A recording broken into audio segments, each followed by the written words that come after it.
खबरों के अंदर की पूरी खबर, हर खबर की सटीक पड़ताल, आपका भरोसा हमारी जिम्मेदारी।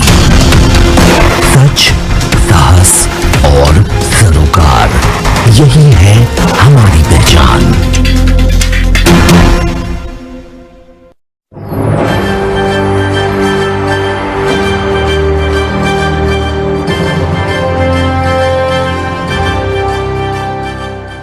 नमस्कार, राजस्थान मोर्चा न्यूज में आपका स्वागत है और मैं हूं आपके साथ दीप्ति भटनागर। आइए नजर डालते हैं आज की कुछ खास खबर। नमस्कार, मैं हूं असानिल शेख। आप देख रहे हैं राजस्थान मोर्चा न्यूज चैनल। इस वक्त हम मौजूद हैं बिहार के सीतामढ़ी जिले में। यहाँ सीतामढ़ी जिले में आरजेडी के एकमात्र विधायक माननीय मुकेश कुमार जी से आज हम मुलाकात के लिए आए हैं कि इन्होंने जब से विधायक का पदभार संभाला है क्षेत्र में क्या विकास किया और आगामी समय में क्या विकास काम होना बाकी है। इन्हीं सब चीज़ों की जानकारी के लिए आज हम विधायक महोदय के यहाँ पहुँचे और इनसे सारी जानकारी ली। आप हमारे साथ बने रहें और सारी जानकारी देखें कि कैसे आरजेडी विधायक ने क्षेत्र में विकास काम किए हैं। बहुत से लोग होते हैं जो एक दूसरे की बुराई करने में ही लगे रहते हैं, लेकिन हम ये कहना चाहते हैं कि एक दूसरे की बुराइयों को न देखकर जो लोग अच्छा काम करते हैं उनका सहयोग करें, उनका सम्मान करें, ताकि उनको आगे बढ़ने में मदद मिल सके। एक दूसरे की बुराई करने से सिर्फ एक दूसरे में दुश्मनी और द्वेष ही पैदा होता है। तो इसलिए जो भी अच्छा काम करें उनका सहयोग करें, सम्मान करें। धन्यवाद। विधायक जी, सबसे पहले तो हम अपने राजस्थान मोर्चा न्यूज चैनल में आपका बहुत बहुत स्वागत करते हैं। चलिए, आपको भी धन्यवाद। और बहुत से लोग हैं जो ये कहते हैं कि विधायक जी ने अभी तक कुछ नहीं किया, जब से जीते चेहरा नहीं देखा, और बहुत सी बातें करते हैं। इसी के लिए आज हम यहाँ पहुँचे कि लोगों को ये दिखा सकें कि विधायक जी मतलब क्या काम कर रहे हैं, क्या नहीं कर रहे हैं। विधायक जी की जुबानी ही लोग जानेंगे। तो सर बताएं। देखिए, जनता बाजपट्टी 27 की जनता जिस विश्वास और उम्मीद के साथ, भरोसा के साथ हम पर उम्मीद जताई, मैं उस पर अक्षरशः खड़ा उतर रहा हूँ। मैं अपने विधानसभा क्षेत्र में करीब 208 WDC सड़क पास हुई है। सभी पंचायत में लगभग 2, 3, 4 सड़क RWD जो ग्रामीण कार्य विभाग से होता है जी, पास हुआ है जी। मैं 50 सड़क का शिलान्यास किया हूँ जी। मैं 50 सड़क का उद्घाटन भी किया हूँ जी। सब जगह कार्य प्रगति पर है जी। कुछ लोग टीका टिप्पणी करते हैं, उस पर मैं नहीं जाना चाहता हूँ जी। सब कुछ ऑनलाइन है। मैं 243 विधानसभा में 243 सदस्य चुन कर गए जी। 243 सदस्य में मैं विश्वास के साथ आपको कहना चाहता हूँ जी, सबसे ज्यादा विधानसभा में सरकार से क्वेश्चन करने वाला मैं पहला विधायक हूँ जी। चाहे शून्यकाल में हो, चाहे याचिका में हो जी, ध्यान आकर्षण में हो जी, निवेदन में हो, सभी के माध्यम से सदन पटल पर मैंने उठाने का काम किया। करीब 50 कब्रिस्तान के बारे में मैंने विधानसभा में क्वेश्चन किया जी। उसमें भी कार्य प्रगति पर है। विधानसभा में जो क्वेश्चन किया गया मेरे द्वारा जी, उसमें विधानसभा से सभी कब्रिस्तानों के बारे में जिलाधिकारी महोदय के यहाँ प्राक्कलन बनाकर जी सेंक्शन करने के लिए भी आया है और प्राक्कलन बनकर जिलाधिकारी महोदय के यहाँ भी जा चुका है। कब्रिस्तान पर भी काम होगा। मैं अपने विधानसभा क्षेत्र में सबसे पहले जीतने के बाद सदन में पकटोला भाव जो सबसे जर्जर स्थिति सड़क का था जी, उस सड़क 10 साल से कॉन्ट्रैक्टर के द्वारा लिया गया था जी, लेकिन कार्य नहीं हो रहा था जी। उसका विधानसभा के पटल पर मैंने उठाने का काम किया। उसमें भी कार्य सरकार के द्वारा आश्वासन दिया गया जो मैंने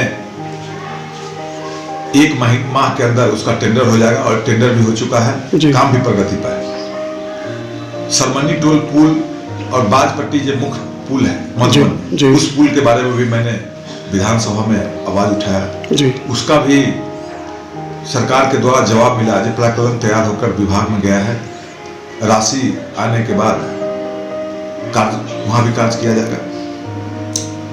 छोटी छोटी जो सड़क है, जो विधायक ऐच्छिक कोष से सामुदायिक भवन हो, 100-200 फीट के कहीं नाला हो, जी, कहीं पुलिया हो, कहीं पीसीसी सड़क हो, जी, उसके बनाने के लिए भी स्थानीय विधायक क्षेत्रीय विकास कोष से भी पैसा आता है। लेकिन इस सरकार के चलते कोरोना के नाम पर सभी माननीय सदस्य का पैसा 2-2 करोड़ रुपया काट लिया गया।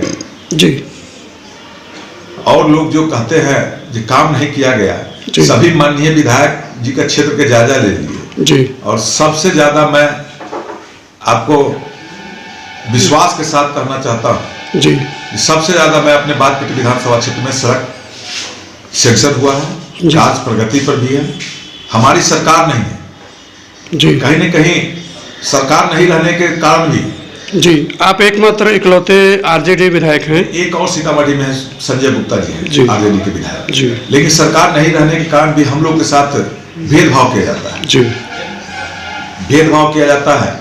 लेकिन उसके बाद भी जो जनता ने हम पर विश्वास जताई है, जी, तो मैंने विधानसभा में क्वेश्चन के माध्यम से हो, मंत्री जी के यहाँ जाकर हो, कर मैंने सभी विभाग में मेरे विधानसभा क्षेत्र में 3 प्रखंड पड़ता है, जी, नानपुर, बाजपट्टी, जी, बोखरा। जी, नानपुर प्रखंड में स्टेडियम बन चुका है, बोखरा और बाजपट्टी में स्टेडियम नहीं है। उसके लिए भी मैं सदन में आवाज उठाया और मंत्री जी आश्वासन दिए कि अगले के वित्तीय वर्ष में वहां भी स्टेडियम का निर्माण कराया जाएगा। एक सबसे बड़ी समस्या आ रही है सर शिक्षा की। जितने भी सरकारी स्कूल हैं उसमें पठन पाठन की स्थिति काफ़ी कमज़ोर है।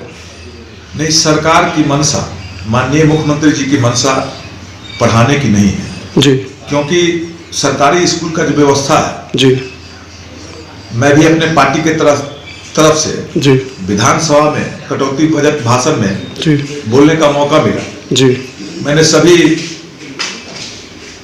माननीय सदस्य सदन में उपस्थित थे, जी, माननीय शिक्षा मंत्री जी थे, माननीय मुख्यमंत्री जी थे। जी, उस समय में सभी लोग जो सत्ता पक्ष के लोग हैं उनके द्वारा भी बजट भाषण पर अपना प्रस्ताव रखना था। जी, सब लोग बड़ी बड़ी भाषणें कर रहे थे, जो शिक्षा की व्यवस्था आसमान में सीढ़ी लगाया गया, जी, तरह तरह के व्याख्यान किया गया। जब मेरी बारी आई तो मैंने कहा, माननीय मंत्री जी, माननीय मुख्यमंत्री जी, सरकार की शिक्षा व्यवस्था अगर ऊंचाई पर गई है जी, तो माननीय सदस्य जो उपस्थित है इस सदन में, उनका लड़का, माननीय मंत्री जी का लड़का, माननीय मुख्यमंत्री जी का लड़का और जितने पदाधिकारी आला अधिकारी है उनका लड़का सरकारी स्कूल में क्यों नहीं पढ़ते हैं? बहुत ही अच्छा सवाल जब है। सरकारी स्कूल में जी, पदाधिकारी माननीय सदस्य लोगों का लड़का पढ़ने लगेगा तब सरकारी स्कूल की व्यवस्था सुदृढ़ हो सकती है। जी, सबसे पहले मैं माननीय मुख्यमंत्री जी और शिक्षा मंत्री जी से आग्रह करना चाहता हूं जी, कि एक व्यवस्था होनी चाहिए जो सभी माननीय सदस्य, जी, सभी अधिकारी पदाधिकारी जी, के लड़का सरकारी विद्यालय में पढ़े। जी, जब तक सरकारी विद्यालय में बड़े लोगों का लड़का, बच्चे बच्चियां नहीं पढ़ेगी तो सरकारी स्कूल की व्यवस्था सुदृढ़ नहीं होने जा रही है।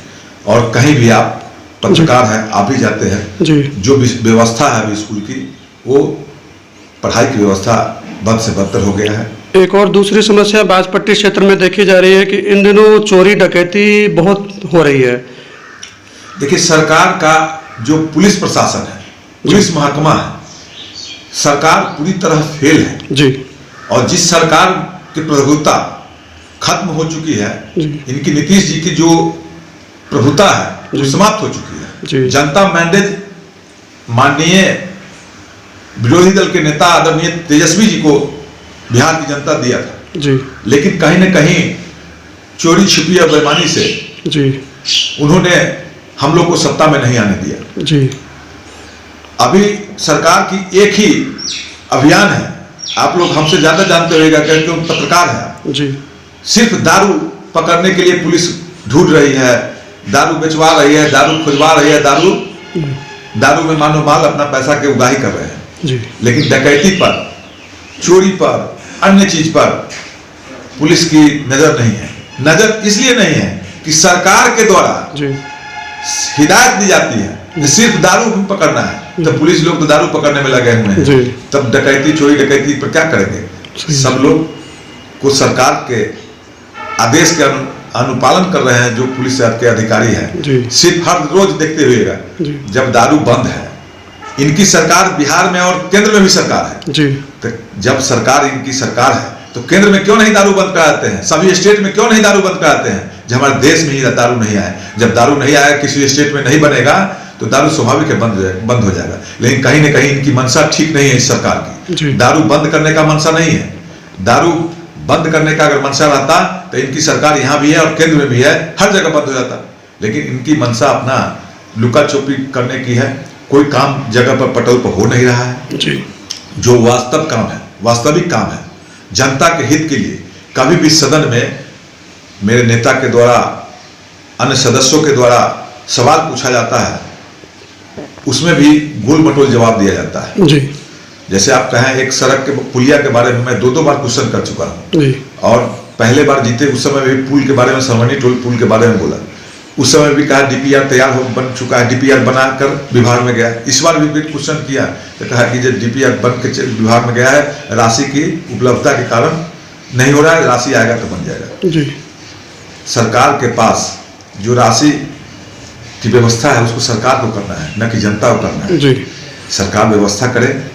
जो सदन पटल पर हम लोग रखे हैं, क्षेत्र की समस्या सभी माननीय सदस्यों के द्वारा, मेरे द्वारा भी रखा गया है, उन पर सरकार निर्णय ले और काम करावे, यही सरकार से हम मांग करते हैं। आगामी चुनाव में आप फिर से विधायक चुनाव ही लड़ेंगे या आगे कोई आपका प्लान है? नहीं, हम एक साधारण राष्ट्रीय जनता दल के सिपाही हैं जी। राष्ट्रीय जनता दल पार्टी में और नीति में मैं विश्वास रखता हूँ जी। नेता का जो आदेश होता है जी। उस आदेश के अक्षरशः पालन करता हूँ। जी। नेता हमको विधानसभा के टिकट दिए, साधारण सा वर्कर मैं विधानसभा का टिकट मिला जी। और जनता का विश्वास मुझ पर हुआ, चुनाव भी जीता। मैं अपने विधानसभा क्षेत्र के लिए तत्पर हूँ, विधानसभा में काम करता हूँ, पार्टी के लिए सभी जगह काम करूँगा। पार्टी का जो निर्णय होता है वो सर्वोपरि है जी। मैं किसी पद के उम्मीदवार नहीं हूँ, मैं राष्ट्रीय जनता दल के लिए सिर्फ काम करता हूँ। जी। बहुत बहुत शुक्रिया सर।